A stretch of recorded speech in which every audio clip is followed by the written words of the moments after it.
So we've decided we want to try to do a date night every week. Mm-hmm. It's a slightly ambitious sometimes. Yep. Especially with the kid and all the things we want to do. And I feel like that looks different every week depending on what's happening. Hi, friend. This is Annette. This is Jared. And welcome to our Happy Family podcast. We're passionate about happy, healthy relationships. And that only happens with happy, healthy people. So join us each week as we discuss the ingredients of making your own happy family. Thanks for joining us. Let's jump in.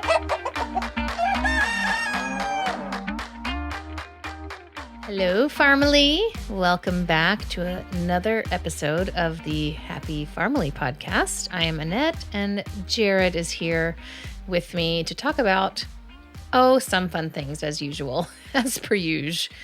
And I'm going to start with a little story about us that somewhat began last year. Kind of started on the beach for our anniversary. Oh, it did? Well, at least for me, it was like, I'm lazy. I just needed a few books to realize it. Yeah, okay. Well, we decided that we need to be more like healthy, like exercising wise. Mm-hmm. So I'm just going to tell you right now, I personally feel like I am very, what you would call farm fit. Oh, wow. All right. Okay, that's a category. I think it's a category. Mm-hmm.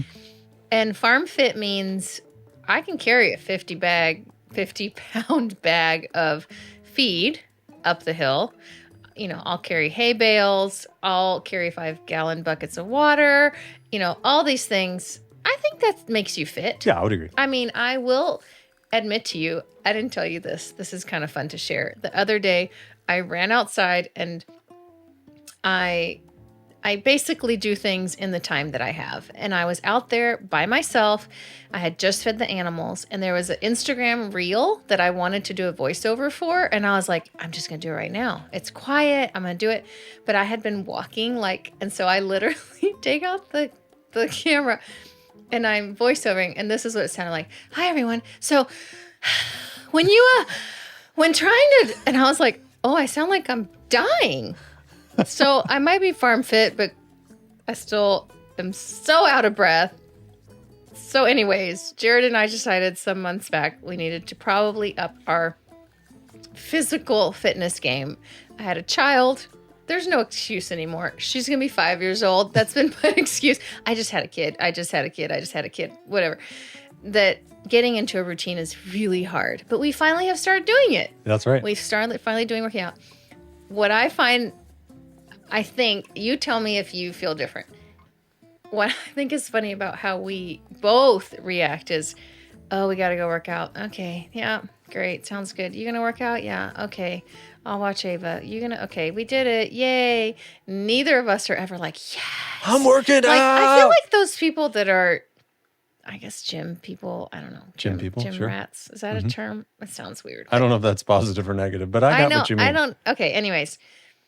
I admire people that dedicate and do that. Totally. But I'm like, are you really that excited? Deep down, is it really that fun? Because it is not fun for me. I'd rather be doing anything else other than whatever it is I'm doing.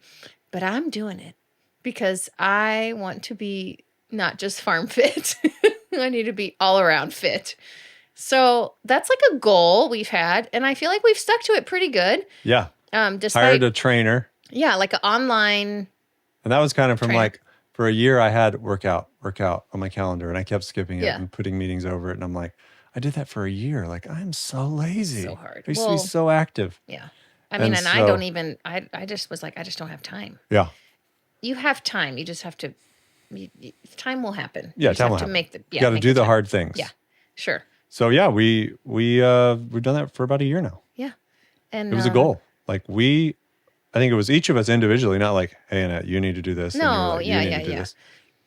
And I felt like after I started doing it, I was like, well, why hadn't I done this? I think the limitation for me was, well, I don't have time, or with Ava, it's really hard. Well, that little kid just works out in there with us. She's like, I'm going to do squats.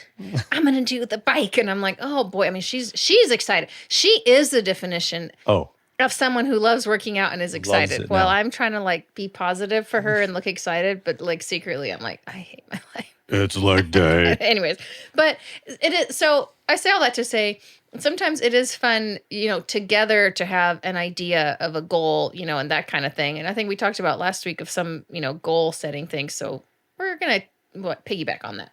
Yeah, because it's one thing to make a goal when you're by yourself and you're isolated. It's an entirely different thing to make a goal when you live with someone else. Yeah. It could be a roommate. It could be a good friend. It could be your spouse. Yeah. And your schedules and different things, maybe finances are intermingled where you're like, well, this is my goal. Yeah, but this is my goal. It sounds cute. Like, hey, I've made this goal. It's like, oh, yeah, okay. Yeah, exactly. It's like a goal I haven't told Annette about. Like, I want to be a scratch golfer, and that's going to require. What does that mean? I'm the worst. What does that mean? That means like you give up on everything else in life for a certain number of hours a week to only play golf, to get really good at golf. But why is that scratch? Like, I don't. Scratch. Yeah, it just means just an like expression. You shoot under par with anything plus 2. Okay. Oh yeah. Shows you how good I am. Yeah, shows you how much I know about. Carry on. Yep. So yeah, last week we talked about that, and I think something we didn't really dig in on was like, what's your motivation? Like, you really got to know your motivation for your goals, and then navigating them together. There's some research that shows that achieving goals is more successful when undertaken collaboratively, and who better to embark on the journey than with someone who you live with? I'm assuming that's accountability is a big part of that. Yeah, I think so. Here's the detail. It says one study showed individuals who wrote down their goals, formulated action plans, and shared their objectives with friends. So that one's just for friends, not a spouse. I like that. Demonstrated significantly higher success rates. It reinforces the notion that involving someone else in your goal-setting journey can be a catalyst for achievement. And I think that's because they can encourage you, and if you give them permission, they can hold you accountable. Sure. Which is a big deal. I know, like how accountable do you want to be? Like, you did not complete your... Get in there, woman! Yeah, it's like, some people like, that works for some, but I don't know if that would be mine. Exactly. But anyways. Yeah. So yeah, anyway, I think today we're going to talk about just a little bit of, you have goals. Yeah. How do you best collaborate with someone else? How do you encourage someone else? How can you best be held accountable? And then how do you navigate that if your finances or time and schedules are intertwined? Sure. And I think it starts with, sharing your goals with the other person that you're going to share them with. Well, having goals first, right? Well, sure. You first have to achieve your goal, but actually then sharing them, because you can't just assume they're going to know, what your goals are or what it is you're trying to achieve. So actually sitting down and saying, hey, these are some personal things I am trying to do. I am trying to work on, what do you think? Or just need you to know. Yeah. I'm trying to accomplish this, because if you don't share them, how are you going to even be able to like talk through them and all that? Right. And then I think, for oneself, writing them down so it's something like tangible that you can show and say, this is what I'm working on. And then it's just that whole thing of accountability and support. That's one of the main ways. So I would say, to me, that's probably number one. And I'm trying to think for me, like, I don't know. Have I really sat down and shared with you like specific goals? I don't know. I probably should. We used to not do this at all. It's just like, life's going to happen and we'll do whatever. But I think we started to do it more, at least verbally. And I think I would write things down like, okay, we talked about this and we're going to try for this. Yeah, if we remember, Jared makes jokes about me. I don't write stuff down. Carry on. That's right. So, yeah, I think it's important, though, to have them around, to look at them often. They just remind you, like, do I need to do that? Should I spend my money on that? Should I spend my time on that? Well, especially if it's a goal, especially if it's a goal that will then maybe involve someone else, or someone else is going to have to give time to help you achieve that goal. It might be good to have it visible. Some people say like, write down the main things you want to accomplish and put it on your fridge, because you got to look at that every day, right? You're going to be like seeing like, hey, top of mind, out of sight, out of mind kind of thing. Right. So if you don't like have your goals near or on your mind, you're not going to go for them. So I was thinking if we asked Ava her goals, she'd be like, more playtime. Or stop going to your office, Daddy. I know. She literally we were like, Ava, we got to go record a podcast. Why? Why do you do this? I'm like, well, because okay. Anyways, okay. So number one, share your personal goals with your spouse, significant other, friend, whoever it is you are trying to have, them know about your goals. Yeah. So I had, when I went to something recently, one of my goals was to be a better friend to people. Mm-hmm. And I shared that with a few people that I don't think I'd been as good of a friend as I wanted to be. Like, hey, I want to be pretty vulnerable here. So I think being vulnerable with your goals and like really, hey, here's why I want this I to mean, be a that's goal. probably, yes, that is a very vulnerable thing to share. Because if it's like a personal thing, that can be a little, Yeah. yeah. Can we go to the next one? Yeah, sure. Okay, so then you got your individual goals. How do you align these and navigate them together? I think a lot of times it's, well, I mean, we're a couple or we're friends, and so I should sacrifice. And I think a lot of people do this to their own detriment. When I would say, like, the best thing you could do for your relationship is be selfish with your time as it relates with your own health. So, like, that was something like, oh, well, maybe I should play with Ava, or I should go spend time with Annette. No, I should go work out. Like, they will both be benefited by this in the long run if I commit myself to being healthier. So I just think that's a big one. Like for me, so one of my goals this year that could be viewed as selfish is reading more. Right. So, if if you think about it, like that takes time. I don't really read well while in conversation with But you said, Ava. I don't really read well. I'm like, no, you actually read super fast. What are you talking about? You can No, read a no, book in like an hour. I'm like, done. No, I mean, just I got to be by myself. Sure. Yes. And so that's like, For most people, you have to be carving focused. out time Yeah. to read. And so that's time away from my family. Well, that's probably where you have to like talk about your schedules. Yep. And I think that's one thing I heard someone say recently at a conference. I helped host a conference, and it was about homemaking and doing all these things at home. And there's something one of the ladies there said that I thought, that's really good. And I feel like maybe Jared and I have done this, but not in a very purposeful way like this. And it was every Sunday, she said her and her husband sit down for like 20 minutes, and she says, what is our schedule this week? Oh, that's good. Like, what are meetings you have? What are things, you're doing? Here's appointments I have. Here's things I have to get to. How about if you have kids? What are the kids' schedules? I mean, in life, a lot of times people have kids that go to all sorts of activities and things, and and then you just plan, like, are we doing all of these meals at home? Are you going to be gone? And so it just helps set you up for success. But in something like that, you're aligning your individual goals, but you're having to like plan out and schedule so you don't sacrifice that personal thing you might want to accomplish that week. But if you don't sit down and plan it out, it's not going to happen. Right. Right. And then that just, to me, it reiterates like setting goals, making goals is so key on good communication. Writing it down, talking to someone else, sharing it with someone, really making it a matter of emphasis. Sure. And, I think it gets in some of our notes are get into the, the why. Why are you aspiring for this? How can I support you? How can I encourage you? How can I hold you accountable? What's the timeline for this? What are you going to do if there's setbacks? What do you need from me to accomplish that goal? And that's where, boy, there's a lot of give and take, especially in a relationship, especially when you have kids. Yeah, I think the kids factor is big because it's hard. It's much harder. It's it's a third, fourth party, fifth party. 6, 7, 8. Yeah, you're having to, ring in. And I will say, like, for example, for us, I think we're in a unique situation where we live in a place where we don't have just like the normal day-to-day responsibilities. We have a lot of responsibilities outside. We have a lot of animals. We have a lot of, gardening, depends on the time of year. So that's like a whole nother set of things that we kind of have to figure out and talk about, like who's doing what. Right. And if you don't, and I think that's where I had a note here where you have to like set your relationship goals with your spouse. So we talked about like your own individual goals, right? How do we personally achieve those? Yep. I don't tell you about them. We don't plan them out. Those aren't going to happen. But there's like joint goals together where it might involve like, what are we jointly planning for, here at home? What are we trying to achieve? Or just how do we plan our time with, Yeah, I was just going to say that I remember I did quite a bit of marital coaching while I was pastoring. Oh, yeah. If you don't know, Jared was a pastor for about I did that 3-ish years. Yeah. And it was amazing how many people just do things without communicating. I bought this expensive thing. I'm paying for this thing. Yeah. And it's like, what? And it's totally can mess up a relationship. Well, I think from a financial standpoint,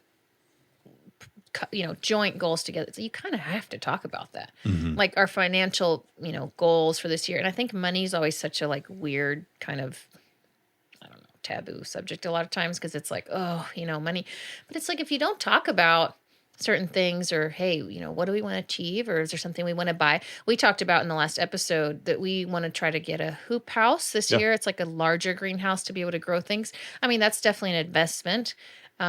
Shared goal, though. Yeah, it's like we want to grow more food year round, and it's not a shared goal. Like it'd be cold in Georgia, friends. Let me just tell you. So, yeah. So, anyways, maybe we can move into it. Maybe we'll just start sleeping there. Might be warmer than our house. Oh yeah, but anyway, so yeah, that's a joint. But that's like a financial thing. You got to think about these things, and I think with us, it's always like, okay, what's the next project on the farm? What else are we, building or buying or whatever? And I feel like we've tried to. We don't really want to go in debt, so you got to save up and then be able to pay for something. And I mean that takes planning. You can't just like, it takes planning. You have to kind of over time, go over all those things. But I was trying to think of a couple goal, like on a more like personal level or relationship, helping level. What am I saying? Anyways, so we've decided we want to try to do a date night every week. It's a slightly ambitious sometimes, especially with the kid and all the things we want to do. And I feel like that looks different every week, depending on what's happening. But we've done pretty good. Yeah, like that's a goal we've had. Yeah. Because I think if we don't have kind of like that set time or whatever, then we would just both work. We would work. And to be quite honest, I mean, I'm guilty. We've been guilty. We'll both sit side by side next to each other with our laptops and consider this is a lovely date. And we consider that personal, like, oh, we have such a great time together. This is such an intimate moment. This has been so nice to be on our computers together. I mean, it's pretty lame. It's sad. I feel like both of us are very guilty of focusing too much on work and not enough play, I think. I think we're guilty of that. That should probably be one of our... new goals. Yeah, I mean, just to... Anyways, but... Well, I think it's... we should do an episode on addiction. And Annette and I have an addiction, and it is a work addiction. We love it. But I will say, can I just say something? Jared made me do it. Yeah. Because I was not like this. No. And then I met Jared, and he's like, ooh, let's do this. Ooh, let's do this. And I was like, oh, you can do more than one thing in your life? Oh, you don't have to do like just... like a nurse forever? I just don't have to do, oh, wow, I can design wedding gowns. I can do all this is nice. And it's just been a downfall since then. Yeah. Anyways, but what I was going to say, I told her recently, if I could rewind the clock, I probably should have just devoted my time to golf. You're hilarious. Just gotten a 9-to-5 job in golf. Not done anything else. Yeah. What are you going to say? That what's funny about this date night thing is, I'll say what is kind of fun, I feel like, and special, is that only on this one day a week do we eat this one dessert. And if you know Jared at all, or if you don't, I will go ahead and give you a tiny little glimpse into his... Jared does not like sweets. Okay? Chocolate. Blech. Yeah. Candy. Blech. Candy bars. Blech. Get it out of here. It's like, who raised you? Like, what? Yeah, because my mom likes some candy bars. Your rest of your family likes My dad sugar. loved candy Jared's bars. like, sugar. Oh, no, sugar's not good for me. I won't eat it. I'm like, look here, buddy. Okay, I get it. But Jared is very good with that. And you like sweet things, just not in the normal. You do like natural I like sweets. popsicles, though. You do like popsicles. You do. And you like things more like dates or figs or which some people would be like, that's what a tree hugger. Yeah. Yeah, like that. Crunchy. That's so crunchy. But there is he doesn't like thing. chocolate. Like, how do you not like chocolate? But listen to this. Let me tell you something. I don't know how it happened that somehow Jared tried. There's this like all like natural, made from plants, key lime cheesecake. Talk dirty. Now, if you know anything, else about Jared, he doesn't like cheese. No, I nothing do creamy. not at all. Nothing creamy. And it's not like we eat, like our diet, we like to say we eat a diet mostly of plants, right? We don't eat our animals here on our farm. We don't use them for meat. We don't use we don't milk them, whatever. We pretty much eat a plant-based diet. Mm-hmm. And there are a lot of substitute things now for a plant-based diet, which we don't really eat, but Jared definitely doesn't eat. He's like, I don't want fake cheese. I'm just not going to eat it. Can't compete with the real good stuff. No, if you're not, right? So he tried this key lime cheesecake. Hallelujah. And can I just tell you, it is the funniest thing. Because every Tuesday, it's like a kid in a candy store. He's Monster. like, is it time? Is it time for cheesecake? Jared runs over to the freezer and brings a piece of cheesecake. One day, he wanted it so bad that we went to Whole Foods to get it. And in the car, it's frozen. It's sold in the frozen aisle. Solid. He takes it out and it's a disc. It's like this. It's a round, 6-inch across, 6-inch. He takes it and it's like a cookie. If you've ever seen one of those frozen cookies, there's Jared eating this thing with it. And I'm like, who are you? So, but go on with that story. How do we eat it now? Oh, what do you mean? In little tiny? Yeah, but frozen. Yeah, it's we don't even let it thaw. I think because that one time. Yeah. So, anyways, couple goals, friends. If it's just that you have a date goal or something that you do special with each other, even if it's honestly 20 minutes of connecting, it's important. It's important and it can make a difference. And honestly, if you have that, I think it'll then make you more open to discussing some of your other life goals and other things where you're feeling more like, okay, I can do this. I can do this because this person, trusts me and understands me. And anyways, okay. That's enough on my... That was good. On my cheesecake story. You want me to jump ahead? Yeah. All right, so then we have some thoughts on this idea of, but not all goals go as planned. Sure. How do you adapt? As the relationship changes, your goals change. And I think the thought here is you just got to keep checking in. Is this still our goal? Mm-hmm. We had a goal a few years ago and we were like, yeah, it's our goal. That's our goal. That's our goal. And then we were like, that's not our goal. I think you change. Yeah. If that's one thing I feel like in life I've realized is you are not the same person from 10 years ago, from 5 years ago, maybe from 2 years ago. Your core beliefs and your things that are true and your true north or whatever might be the same, but you change. You do. So you got to talk about it. Yeah. So using those moments to not be upset if you didn't reach your goals. Maybe you want to change them. Realign and be like, where are we at? Yep. Pivot. If anyone has ever watched a Friends episode, you know what I'm talking about. I just think it's powerful it can be a powerful tool for your relationship if you can goal set together and help achieve. And then if you had a goal, whether it was an individual goal you were helping each other out with or a couple goal together, we'll celebrate when you achieve it. Absolutely. Because even if it was a small, celebrate the wins. Yeah, because there's going to be non-wins.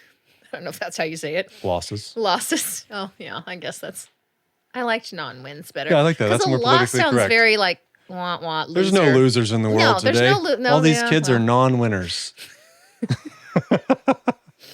Okay, sure. Yeah, that could be interpreted different ways, but celebrate the wins. I guess is what I'm trying to say. Yeah. Celebrate, because in life there's so many ups and downs. There's so many things. Celebrate. Take a minute. It doesn't mean you have to go out fancy and do something crazy. Just appreciate each other. Celebrate each other. Yeah, it's a good thing. But it's good. So. Yeah, I guess we'll see. I think you and I should probably sit down and talk a little more about our individual goals. We're still in January right now, so we're still this is the very end of the month. We're too cold to think. It's been cold. Cold to really. We haven't really been able to. Substance. But I think it's good, especially our individual goals, to see how we can. I want to get a perm this year. Other. A perm. That's one of my goals. You're hilarious. Just stop talking. Big tattoo on my face. Okay. I got some big goals this year. We talk about changing every couple of years. Apparently, Jared's going through a real life change this year. 2024. Look out. Your year. Oh, dear. Next week, we're going to talk about love languages. Oh, man. If you want to laugh, please listen to next week. Because I won't give a lot away other than... You're going to laugh. We're the worst. We're the love worst. languages. You want to hear the worst? Tune in. The worst that. example of love languages, Jared and Annette. We got you covered. But yeah, I mean, Valentine's Day is coming up, which is like a big thing, which by the way, the stores are starting and I can't do it. Starting. I'm sure they're already. Well, Christmas had not ended and it was like throwing up red for aisles. And I'm like, I can't do it. It's too much. Mm-hmm. The balloons, anyways. All right. Next week, join us. If you have questions on today's episode, you can look at the show notes. There'll also be a weekly newsletter going out to kind of give you some of these points so you can, just apply them and hopefully learn. There's also something in the show notes that might be fun to look at, and it is a phone number that you can text us questions. Mm-hmm. It's anonymous, right? Yep. Do you want to say anything else about that? Yeah, some people, if you don't use DMs or whatever. Yeah, like if you don't want us to know who you are, but you have some real specific it's good for questions, anonymous. That's right. Yeah, or if you have just something you want to, then send us a message because we'd love to talk about it or if you have thoughts. And so we're grateful for you listening and being a part, and we will be back next week. See ya.